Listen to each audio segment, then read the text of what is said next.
et un gros bisou à toi, Lovaina, et à Emere, nos présentatrices préférées de Farema Ohi. Madame, Monsieur Yaurana, bienvenue dans votre journal de ce midi. Nous vous l'annoncions hier soir dans nos éditions. Le lycée Aour Diadem Apir fermera ses portes ce soir sur décision du ministère de l'Éducation. 70 élèves positifs au Covid-19 ont été isolés depuis quelques jours. Ils effectuent leur septaine dans un centre mis à leur disposition et à ce jour, une quarantaine de jeunes sont en attente de résultats. Natacha Silagi et Hubert Liao sont allés voir sur place. Regardez.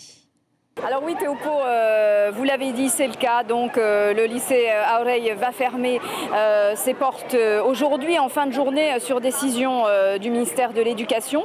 Les 2300 élèves seront donc invités à prendre des vacances plus tôt. Les 250 enseignants aussi. C'est une énorme entreprise éducative ici.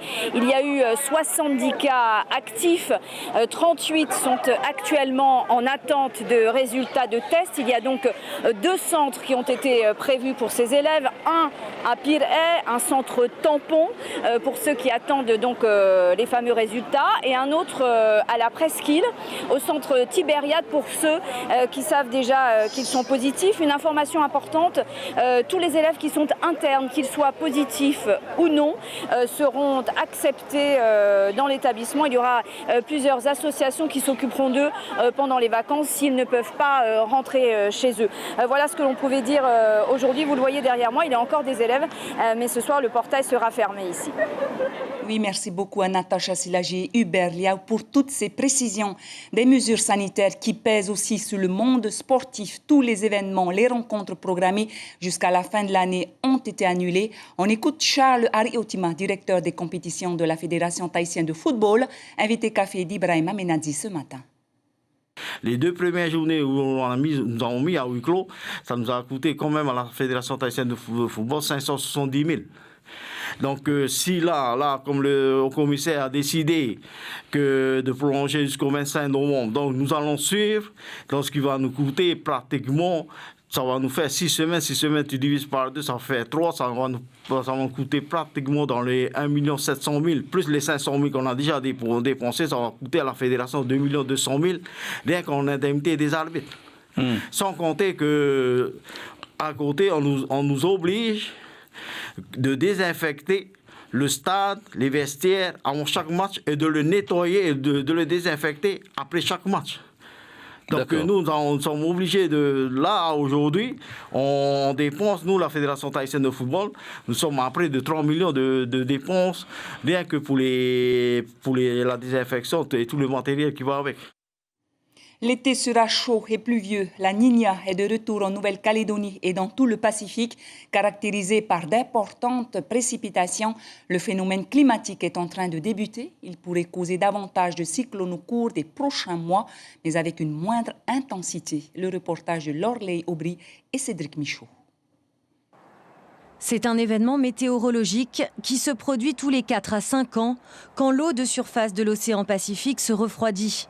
La Niña est de retour et devrait durer tout au long de la saison chaude. Bonne nouvelle pour nos milieux naturels très exposés au risque incendie. Le phénomène s'apprête à influencer les vents qui deviendront plus faibles. Un impact est également attendu sur la température de l'eau et les pluies. On s'attend à avoir davantage de pluie et des températures légèrement plus élevées. Ce que montrent les statistiques, c'est qu'on s'attend à avoir à peu près 20% de pluie en plus que d'habitude. Autre anomalie climatique générée par la Niña, l'augmentation possible du nombre de cyclones dans notre zone pacifique. Une prévision moins préoccupante qu'il n'y paraît. Ce qu'on voit au regard des 40 années d'observation cyclonique passées, c'est que quand on est en situation La Niña, on a un nombre de phénomènes au voisinage de la Nouvelle-Calédonie qui est un petit peu plus élevé, à peu près un phénomène de plus que d'habitude. C'est-à-dire que par saison, on aurait 4 à 4,5 phénomènes au lieu de 3 à 3,5. Et en revanche, on voit que ces phénomènes sont souvent moins intenses aussi. Le retour de la Niña ne réjouira pas les amateurs de voile, certes, mais il fera le bonheur des professionnels du monde agricole qui, cette année, pourront échapper aux problématiques de sécheresse habituellement si redoutées. Retour au Fénois avec ses chapeaux, paniers, péoués ou encore éventails. Vous trouverez votre bonheur à l'exposition des mamas et des papas des Australes, des objets artisanaux que vous pourrez voir ou mieux encore acheter au centre Weimar Ancien Bobonnière à proximité de Photonet. Les gestes barrières sont bien évidemment respectés et le masque reste obligatoire. On écoute cette artisane au micro de Patita Savia et Stéphane Ratino. On a commencé ici, on avait eu beaucoup de clients, mais ils ont aimé parce que c'est prêt pour eux, ceux qui habitent sur propriété. Parce qu'après, il y a un groupe qui expose sur Punawi, au musée des îles, à partir d'aujourd'hui, jusqu'au 1er novembre. Si vous êtes à table, on vous souhaite un très bon appétit à tous. Ce soir, vous aurez le plaisir de retrouver Chiquitat et Vadarouzès pour votre journal à partir de 19h. Tout de suite, votre VA.